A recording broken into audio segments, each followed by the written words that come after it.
2011 ഒരു തെരഞ്ഞെടുപ്പായിരുന്നു യു.ഡി.എഫിനെ സംബന്ധിച്ചിടത്തോളം ഏറ്റവും മികച്ച ഒരു വിജയം ഇതുവരെ ഉണ്ടായിരുന്ന തദ്ദേശ തെരഞ്ഞെടുപ്പിൽ. അതിനെ ഒരു മറികടക്കുന്ന ഒരു തെരഞ്ഞെടുപ്പ് ഫലമാണ് ഇപ്പോൾ 2025 ഉണ്ടായിരിക്കുന്നത്.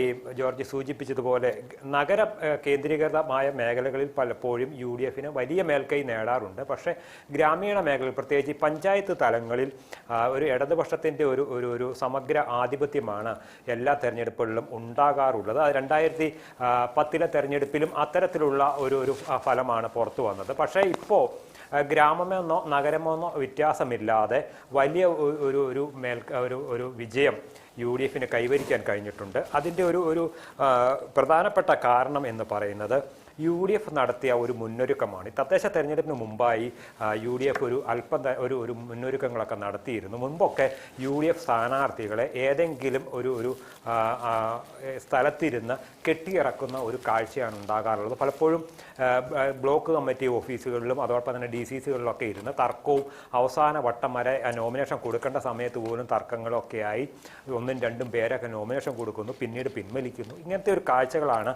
കഴിഞ്ഞ കാലങ്ങളിലൊക്കെ യു.ഡി.എഫിൻ്റെ ഒരു തെരഞ്ഞെടുപ്പ് രീതി വെച്ച് കാണാറുള്ളത്. പക്ഷേ ഇത്തവണ കോൺഗ്രസ് അതോടൊപ്പം തന്നെ യു.ഡി.എഫ് വലിയ മുന്നൊരുക്കം നടത്തിയിരുന്നു. അതിൻ്റെ ഒരു ഫലമായിട്ടാണ് ഈ വാർഡ് തലങ്ങളിൽ തന്നെ അവിടെ ഏറ്റവും യോഗ്യരായ സ്ഥാനാർത്ഥികളെ നിശ്ചയിക്കാൻ ഉള്ള അധികാരം കോൺഗ്രസ് വിട്ടു നൽകി. അതിൻ്റെ ഒരു ഫലമായിട്ട് ഏകദേശം 80% സീറ്റുകളിൽ തർക്കങ്ങളില്ലാതെ ഏകപക്ഷീയ ഒരു യുനാനിമസ്ലി സ്ഥാനാർത്ഥികളെ തീരുമാനിക്കാനും അവിടുത്തെ ഒരു ഹിതമനുസരിച്ച്, ജനങ്ങളുടെ ഒരു അഭിപ്രായം അനുസരിച്ച് ആരാണ് ആ വാർഡിലെ ഏറ്റവും നല്ല സ്ഥാനാർത്ഥി, അവർക്ക് അവിടെയുള്ള ഒരു സ്വീകാര്യതയൊക്കെ കണക്കിലെടുത്തുകൊണ്ട് നല്ല സ്ഥാനാർത്ഥികളെയും അതോടൊപ്പം തന്നെ ചെറുപ്പക്കാരായ സ്ഥാനാർത്ഥികളെയും വിദ്യാസമ്പന്നരായ ആളുകളെയും സമൂഹത്തിൽ സ്വാധീനമുള്ള ആളുകളെയും അവിടെ ആപ്റ്റായിട്ടുള്ള സ്ഥാനാർത്ഥികളെ നിശ്ചയിക്കാൻ യു.ഡി.എഫിനും കോൺഗ്രസിനും കഴിഞ്ഞതാണ് ഈ ഗ്രാമീണ തലത്തിലും പലപ്പോഴും ഈ ഒരു വിജയം കൈവരിക്കാൻ കഴിഞ്ഞത്. ഈ ഒരു തന്ത്രം പയറ്റാറുള്ളത് പൊതുവെ ഇടതുമുന്നണിയാണ്. CPM ആണ് ഇത്തരത്തിലുള്ള തന്ത്രങ്ങൾ പയറ്റാറുള്ളത്. കാരണം CPM-ൻ്റെ പ്രമുഖരായ അല്ലെങ്കിൽ പ്രവർത്തകരെ മാറ്റി നിർത്തിക്കൊണ്ട് വാർഡുകളിൽ സ്വീകാര്യതയുള്ള സ്ഥാനാർത്ഥികൾ, അത് ചിലപ്പോൾ കോൺഗ്രസിൻ്റെ ആളായിരിക്കാം, യു.ഡി.എഫിൻ്റെ ആളായിരിക്കാം, അല്ലെങ്കിൽ സഭയുടെ ആളായിരിക്കാം, അങ്ങനെ ആ സ്വീകാര്യത നോക്കി സ്ഥാനാർത്ഥികളെ നിശ്ചയിക്കാൻ യു.ഡി.എഫിന് കഴിഞ്ഞതാണ് ഈ ഒരു മുന്നേറ്റത്തിന് കാരണം എന്ന് തോന്നുന്നു. മറ്റൊരു കാരണം നമുക്ക് കാണാൻ കഴിയുക, ഈ യു.ഡി.എഫ് കഴിഞ്ഞ 10 വർഷമായി പ്രതിപക്ഷത്താണ് ഇരിക്കുന്നത്. ഈ തവണ കൂടി പരാജയപ്പെട്ട്, ഈ തദ്ദേശ തെരഞ്ഞെടുപ്പിൽ കൂടി പരാജയപ്പെട്ടാൽ യു.ഡി.എഫ് മൊത്തത്തിൽ മുങ്ങും എന്നൊരു വികാരമുണ്ടായി. അപ്പം അതുകൊണ്ട് തന്നെ ഒറ്റക്കെട്ടായി ഒരു മത്സര രംഗത്തേക്ക് ഇറങ്ങാൻ യു.ഡി.എഫിനെ പ്രേരിപ്പിച്ചു. ചില സ്ഥലങ്ങളിലൊക്കെ റിബൽ ഉണ്ടായിരുന്നു എന്നത് അംഗീകരിക്കുന്നു. എങ്കിൽ പോലും പൊതുവെ ഈ റിബൽ ശല്യം കുറയ്ക്കാനും അതോടൊപ്പം തന്നെ ഒത്തൊരുമയോടുകൂടി മുന്നോട്ട് പോകാനും ഇവർക്ക് കഴിഞ്ഞു എന്ന് കാണേണ്ടതാണ്. ഇപ്പം നമുക്കൊന്ന് കോട്ടയത്ത് തന്നെ നോക്കൂ. കോട്ടയത്ത് യു.ഡി.എഫ് കേരള കോൺഗ്രസ് ജോസഫിന് അനുവദിച്ച ഒരു ജില്ലാ പഞ്ചായത്ത് കോൺഗ്രസിന് തിരിച്ചു നൽകി. മുസ്ലിം ലീഗിന് കോട്ടയത്ത് ഒരു ജില്ലാ പഞ്ചായത്ത് സീറ്റ് നൽകിയിരുന്നു. അത് അവർ വേണ്ട എന്ന് പറഞ്ഞുകൊണ്ട് കോൺഗ്രസിന് വിട്ടു നൽകി. അങ്ങനെ നേരത്തെയൊക്കെ ആയിരുന്നുവെങ്കിൽ സീറ്റിന് വേണ്ടിയുള്ള പരസ്പര കലഹങ്ങളായിരുന്നു അവരുടെ ഇടയിൽ നിന്ന് പുറത്തേക്ക് വന്നുകൊണ്ടിരുന്നത്, യു.ഡി.എഫിൻ്റെ ഭാഗത്ത് നിന്ന് പുറത്തേക്ക് വന്നുകൊണ്ടിരുന്നത്. ഈ തവണ മുന്നേ തന്നെ യു.ഡി.എഫിൻ്റെ സ്ഥാനാർത്ഥി അവിടെ തന്നെ ഓരോ പാർട്ടികളുടെ സീറ്റുകൾ സംബന്ധിച്ച് തർക്കങ്ങളില്ലാതെ പരിഹരിക്കാൻ കഴിഞ്ഞു. ഇപ്പം മലപ്പുറത്ത് തന്നെ നോക്കൂ, കഴിഞ്ഞ ഈ 2020 നിയമസഭാ തെരഞ്ഞെടുപ്പിൽ ഏകദേശം 34ഓളം പഞ്ചായത്തുകളിൽ മുസ്ലിം ലീഗും കോൺഗ്രസും തമ്മിൽ പരസ്പരം മത്സരിക്കുന്ന ഒരവസ്ഥയുണ്ടായി. ഈ തവണ ഒരു പഞ്ചായത്തിൽ മാത്രമാണ് അവർ തമ്മിൽ, കോൺഗ്രസും ലീഗും തമ്മിലുള്ള ഒരു ഒത്തുതീർപ്പിൽ വരാതെ പോവുകയും പരസ്പരം മത്സരിക്കുന്ന ഒരു സാഹചര്യം ഉണ്ടായത്. അത് യു.ഡി.എഫിനെ സംബന്ധിച്ചിടത്തോളം വലിയൊരു മുന്നേറ്റം ഉണ്ടാക്കിയത്. മലപ്പുറത്ത് പോലുള്ള ജില്ലയിൽ കഴിഞ്ഞ തവണ 34 പഞ്ചായത്ത്, ഗ്രാമീണ പഞ്ചായത്തിൽ പരസ്പരം കോൺഗ്രസും ലീഗും തമ്മിൽ മത്സരിക്കുകയും അതിൻ്റെ ഒരു ഫലം നേടുകയും ചെയ്ത് LDF ആയിരുന്നു. ഇത്തവണ ഒരു പഞ്ചായത്തിലേക്ക് മാറി. അങ്ങനെ ഓരോ ജില്ലകളിലും ഈ പരസ്പരം കലഹങ്ങളൊക്കെ ഒഴിവാക്കി ഇതിലേക്കൊക്കെ അവർ എത്തിച്ചത് എന്ന് പറയുന്നത് ഒരു നിലനിൽപ്പിന്റെ പോരാട്ടം എന്ന നിലയിലാണ്. ഇനിയും പരസ്പരം അങ്ങോട്ടും ഇങ്ങോട്ടും പോരടിച്ചാൽ തങ്ങൾക്ക് തിരിച്ചു വരാൻ കഴിയില്ല എന്ന ഒരു ചിന്ത യു.ഡി.എഫിൻ്റെ പ്രവർത്തകരിലും അതോടൊപ്പം തന്നെ നേതാക്കളിലും ഉണ്ടായി. അത് 100% പെർഫെക്റ്റ് ആണ് എന്ന് പറയുന്നില്ല. പക്ഷേ എങ്കിൽ പോലും പതിവിൽ നിന്ന് വ്യത്യസ്തമായി കോൺഗ്രസിൻ്റെയും UDF-ൻ്റെയും ഒരു നീക്കങ്ങൾ, അതോടൊപ്പം തന്നെ ഒരു ഭരണവിരുദ്ധ വികാരം ശക്തമായി അലയടിച്ചു എന്ന് നാം കാണേണ്ടതായിട്ടുണ്ട്. അതിൻ്റെ ഒരു ഗുണം കിട്ടിയത് പ്രതിപക്ഷ പാർട്ടികളായ UDF-നും NDA-ക്കുമാണ്. മറ്റ് ഈ അടുത്തിടെ ഉയർന്ന വിവാദങ്ങളൊന്നും ജനങ്ങൾ ശ്രദ്ധിച്ചതേയില്ല.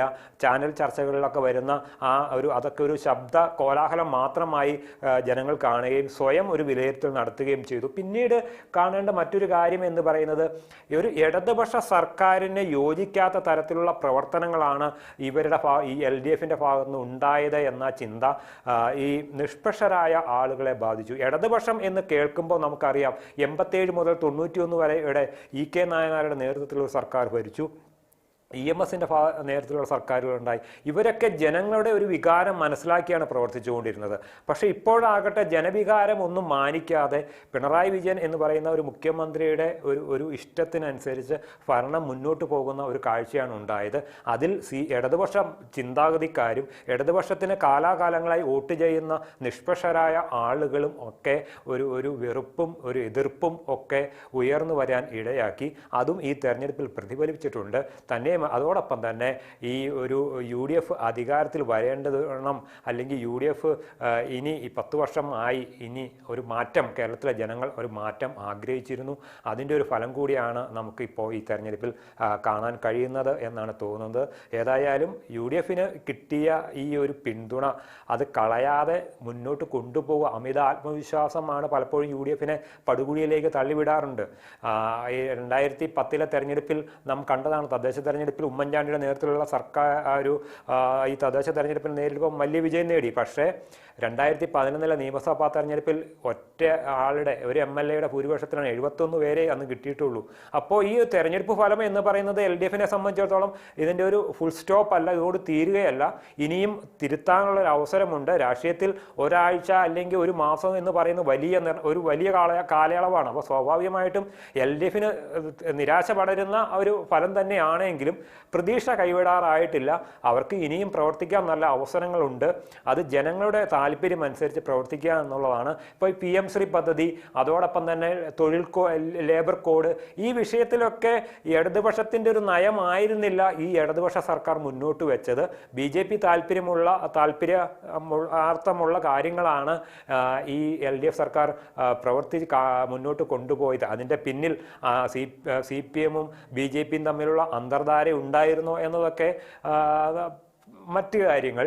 ഏതായാലും ഒരു ഇടതുപക്ഷത്തിൻ്റെ നയത്തിന് ചേരാത്ത പ്രവർത്തനങ്ങൾ ഒരു ഇടതുപക്ഷ സർക്കാരിൽ നിന്ന് ഉണ്ടായതിലുള്ള ഒരു അസംതൃപ്തി കാലാകാലങ്ങളായി ഇടതുപക്ഷ ചിന്താഗതിക്കാരായ ഇടതുപക്ഷത്തിന് വോട്ട് ചെയ്തിരുന്ന ആളുകളിൽ ഒരു പുനർവിചിന്തനത്തിന് ഇടയാക്കി എന്നത് കാണേണ്ട ഒരു കാഴ്ച തന്നെയാണ്. അതുതന്നെയായിരുന്നു UDF പ്രതീക്ഷിച്ചത്. ഇടതുപക്ഷത്തിന് കിട്ടിക്കൊണ്ടിരുന്ന വോട്ടിൽ കുറേ തങ്ങളുടെ പക്ഷത്തേക്ക് വരും. അത് ഈ സർക്കാരിനോടുള്ള എതിർപ്പാണ്. അത് UDF-നുള്ള ഒരു പിന്തുണ അല്ലെങ്കിൽ കോൺഗ്രസിനുള്ള ഒരു അംഗീകാരവുമായി കാണേണ്ടതായിട്ടില്ല. മറിച്ച് ഈ ഒരു നയവ്യതിചലനം, അതോടൊപ്പം തന്നെ ഈ സാധാരണക്കാരായ ആളുകളെ മറന്നുകൊണ്ടുള്ള, എക്കാലത്തും ഇടതുപക്ഷം ഉയർത്തിപ്പിടിക്കാറുള്ളത് സാധാരണക്കാരായ പാർശ്വവൽക്കരിക്കപ്പെടുന്ന ന്യൂനപക്ഷ വിഭാഗത്തെ സംരക്ഷിക്കുന്ന, അവരുടെ ആവശ്യങ്ങൾ നിറവേറ്റുന്ന ഒരു സർക്കാർ തന്നെയാണ് അവർ പ്രതീക്ഷിച്ചിട്ടുള്ളത്. പക്ഷേ ഇവിടെ കാണുന്നത് ഇടതുപക്ഷ നയങ്ങൾ വ്യതിചലിച്ചുകൊണ്ട് കുത്തക മുതലാളിമാരെയും അദാനിമാരെയൊക്കെ പിന്തുണയ്ക്കുന്ന ഒരു നയം സമീപനം ഇടതുപക്ഷ സർക്കാരിൽ നിന്നുണ്ടായി. അതിൻ്റെ ഒരു നിരാശയുണ്ട്. സർക്കാർ ഭരണവിരുദ്ധ വികാരമുണ്ട്. അത് താഴെത്തട്ടിൽ നന്നായി പ്രതിഫലിക്കുന്നുണ്ട്. അത് ഈ ഉപതെരഞ്ഞെടുപ്പുകളിലൊക്കെ കണ്ടതാണ്. പക്ഷെ തിരുത്തും എന്ന ഓരോ ഉപതെരഞ്ഞെടുപ്പ് ഫലം പുറത്തു വരുമ്പോഴും പറയാറുണ്ടെങ്കിലും അത് പലപ്പോഴും നടക്കാറില്ല എന്നതാണ് വസ്തുത. അതിൻ്റെ ഒരു തിരിച്ചടി കൂടിയാണ് ഇതിനകത്ത് ഉണ്ടായിരിക്കുന്നത്. അതിനാൽ തന്നെ സർക്കാരിൽ ഒരു മാറ്റം, സർക്കാർ മാറണം എന്ന ചിന്ത ജനങ്ങളുടെ ഇടയിൽ, സാധാരണക്കാരുടെ ഇടയിൽ ഉണ്ടായി. അത് ഗ്രാമീണ മേഖലകളിൽ ഉണ്ടായിട്ടുണ്ട്, നഗരമേഖലകളിൽ ഉണ്ടായിട്ടുണ്ട്. അതിൻ്റെ ഗുണഭോക്താക്കളായി മാറിയത് കൂടുതൽ UDF ആണ് എങ്കിലും അതിൻ്റെ ഒരു മഴ പെയ്യുമ്പോൾ ചീരന്നനെ ആ ഒരു അവസ്ഥ, എൻ്റെ നേട്ടം BJP-ക്ക് ഉണ്ടായിട്ടുണ്ട്. BJP-ക്ക് നേട്ടം ഉണ്ടായത് ഗ്രാമീണ മേഖലകളിലല്ല, മറിച്ച് നഗര മേഖലകളിലാണ് എന്ന് ഈ ഒരു ഫലം നോക്കുമ്പോൾ കാണാൻ കഴിയും. BJP-യെ സംബന്ധിച്ചിടത്തോളം തിരുവനന്തപുരം നഗരം അവർക്ക് പിടിക്കാൻ കഴിഞ്ഞിരിക്കുന്നു. വ്യക്തമായ ഒരു ഭൂരിപക്ഷം ലഭിച്ചില്ല എങ്കിൽ പോലും ഏറ്റവും വലിയ ഒറ്റക്കക്ഷിയായി ഇപ്പോഴത്തെ ഒരു അവസ്ഥയിൽ 48 സീറ്റുണ്ട്. തൃപ്പൂണിത്തുറ നഗരസഭ അവർക്ക് ഭരണം പിടിക്കാൻ കഴിഞ്ഞു. പാലക്കാട് നഗരസഭയിൽ അവർക്ക് ആ ഒരു ഭരണത്തിന് ഏറ്റവും വലിയ ഒറ്റക്കക്ഷിയായിട്ടുണ്ട്. 17 സീറ്റുമായി കഴിഞ്ഞ തവണത്തേക്കാൾ സീറ്റ് കുറഞ്ഞിട്ടുണ്ട്. അതിനിടയാക്കിയത് പാലക്കാട് നഗരസഭ ഒരുപക്ഷെ BJP അവരുടെ ആഭ്യന്തര തർക്കം മൂലം നഷ്ടപ്പെടുത്തിയ ഒരു നഗരസഭയായിരിക്കും. കാരണം അല്ലെങ്കിൽ അവർക്ക് വ്യക്തമായ ഒരു ഭൂരിപക്ഷം കഴിഞ്ഞ 10 തവണ കഴിഞ്ഞ 2 ടേമിലായി 10 വർഷം അവർ ഭരിച്ചു. ജനസംഘത്തിൻ്റെ രൂപീകരണം മുതൽ BJPക്ക് വലിയ സ്വാധീനമുള്ള ഒരു സ്ഥലമാണ് പാലക്കാട് നഗരസഭ എന്ന് പറയുന്നത്. അവിടെ 30 വർഷം കൗൺസിലറായിരുന്ന ശിവരാമനെ പോലെയുള്ള ആളുകളെ മാറ്റി നിർത്തിക്കൊണ്ടാണ് പുതിയ ആളുകളെ ഇറക്കിയത്. അവിടെ കൃഷ്ണദാസ് പക്ഷവും മറ്റേ തമ്മിലുള്ള തർക്കം അതിരൂക്ഷമായിരുന്നു. അങ്ങനെ അവിടുത്തെ ചെയർപേഴ്സണായിരുന്ന ആളുകളെ പ്രമീള ശശിധരൻ ഉൾപ്പെടെയുള്ളവരെ മത്സരിപ്പിക്കാതെ മാറ്റി നിർത്തി. അതോടൊപ്പം തന്നെ അവിടുത്തെ BJPയുടെ സംസ്ഥാന ട്രഷറായിട്ടുള്ള കൃഷ്ണദാസിനൊക്കെ അവസാന സീറ്റ് കൊടുത്തുവെങ്കിലും അങ്ങനെ അവിടെ ആഭ്യന്തര തർക്കമാണ് പാലക്കാട് നഗരസഭയിൽ ഒരു 3 സീറ്റ് കഴിഞ്ഞ തവണത്തേക്കാൾ കുറയാൻ ഇടയാക്കിയത്. അല്ലെങ്കിൽ വ്യക്തമായ ഒരു ഭൂരിപക്ഷം അവർക്ക് ലഭിക്കുമായിരുന്നു. ഏതായാലും BJPക്കും വളരെ സന്തോഷിക്കാൻ വക നൽകുന്ന ഒരു റിസൾട്ടാണ് ലഭിച്ചിരിക്കുന്നത്. പക്ഷേ കുറെ കൂടി അവർക്ക് മുന്നോട്ട് പോകാൻ കഴിയുമായിരുന്നു. ഈ ഗ്രാമീണ മേഖലയിൽ പ്രതീക്ഷിച്ച ഒരു കുറെ മുന്നേറ്റം ഉണ്ടാക്കാൻ കഴിഞ്ഞുവെങ്കിലും അപ്രതീക്ഷിച്ച ഒരു മുന്നേറ്റം ഉണ്ടാക്കാൻ കഴിഞ്ഞിട്ടില്ല. UDFന് വലിയ ആത്മവിശ്വാസം നൽകുന്നു. പക്ഷേ അവർ കുറെ കൂടി ജനങ്ങളുടെ താല്പര്യം അല്ലെങ്കിൽ അമിത ആത്മവിശ്വാസത്തിൽ ആലസ്യരാകാതെ ഇനി ഉള്ള ഒരു 5-6 മാസം എന്ന് പറയുന്നത് കഠിന പ്രയത്നം തന്നെ നടത്തേണ്ടതായിട്ടുണ്ട്.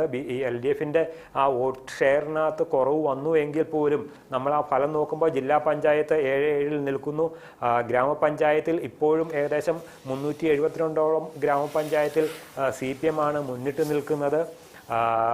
ബ്ലോക്ക് പഞ്ചായത്തിലും കഴിഞ്ഞ തവണത്തെടുത്തോളം നേടാൻ കഴിഞ്ഞില്ല എങ്കിൽ പോലും അവരും ഇപ്പോഴും 60-70ഓളം നിൽക്കുന്നു. അപ്പോൾ അവരൊരു CPMനും ഇടതുപക്ഷത്തിനും അവർ അടിത്തറ നഷ്ടമായി എന്ന് നമുക്ക് പറയാൻ കഴിയില്ല.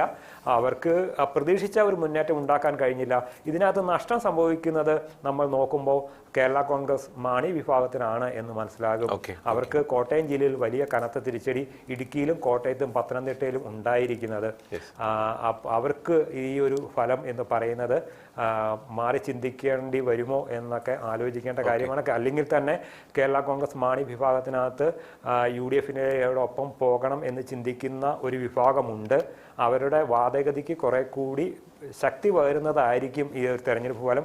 അതിനെ ജോസ് കെ മാണി എങ്ങനെ കൈകാര്യം ചെയ്യുന്നു, ആ ഒരു പ്രതിസന്ധിയെ, ഈ ഒരു പ്രതിസന്ധിയാണ് അവരുടെ മുന്നിൽ വന്നിരിക്കുന്നത്. ഒരു വിഭാഗം ശക്തമായി ആവശ്യപ്പെടുന്നുണ്ട് കേരള കോൺഗ്രസിൽ UDFിലേക്ക് ചേക്കേറണമെന്നത്. അതിന്റെ വാദം കുറെ കൂടി കൂടുതൽ പ്രബലമാകും. ഇതിനെ എങ്ങനെ ജോസ് കെ മാണി കൈകാര്യം ചെയ്യുന്നു എന്നതാണ് ഏറ്റവും ശ്രദ്ധേയമായ.